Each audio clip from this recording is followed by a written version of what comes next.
Hello bachcho, let's read the question. The question says, which of the following statement of quantum mechanics was in agreement with Bohr's model?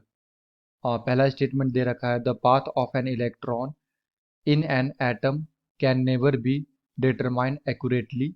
Second में दे रखा है, the energy of electron in atom is quantized, that is can only have a specific value. और third में दे रखा है, an orbital cannot contain more than 2 electrons.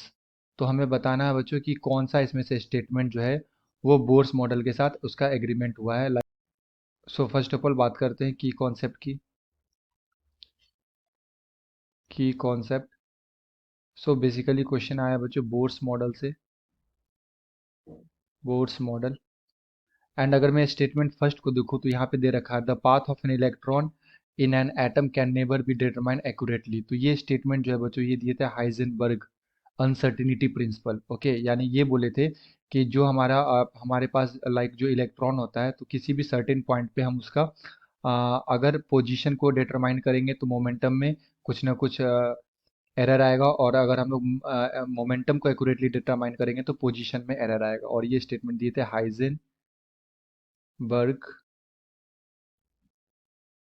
Uncertainty principal. तो पहला तो गलत हो गया. सेकंड में दे रखा है, the energy of electron in an atom is quantized, that is can have only specific value. Yes, तो ये जो सेकंड है बच्चों ये क्वांटम मैकेनिक्स से मैच हो रहा है. तो सेकंड स्टेटमेंट में दे रखा है बच्चों, the energy of electron in atom is quantized. इसका मतलब ये होता है कि हमारे पास जो भी लाइक इलेक्ट्रॉन होते हैं वो कुछ न कोई सर्टेन एनर्जी लेवल में होते हैं, एनर्जी लेवल में होते हैं.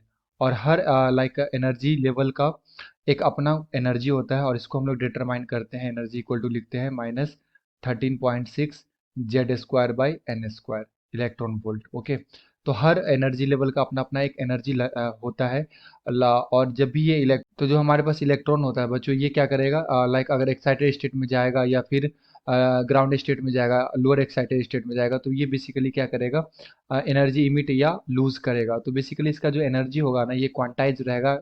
It means have a same specific value. तो इसका जो वैल्यू होता है वो क्या होता है, एक सेम होता है पर्टिकुलरली. और थर्ड में दे रखा है, N orbit can not contain more than 2 electrons. तो ये मोर देन 2 इलेक्ट्रॉन जो स्टेटमेंट है बच्चों ये दे रखे थे poly exclusion, Pauli's exclusion principle हम लोग बोलते हैं. यानी कि फर्स्ट और थर्ड हमारा नहीं होगा, हमारा जो करेक्ट आंसर हो जाएगा ये क्या हो जाएगा, सेकंड स्टेटमेंट. ठीक है, the energy of electron in atom is quantized, that is can have only have a specific value.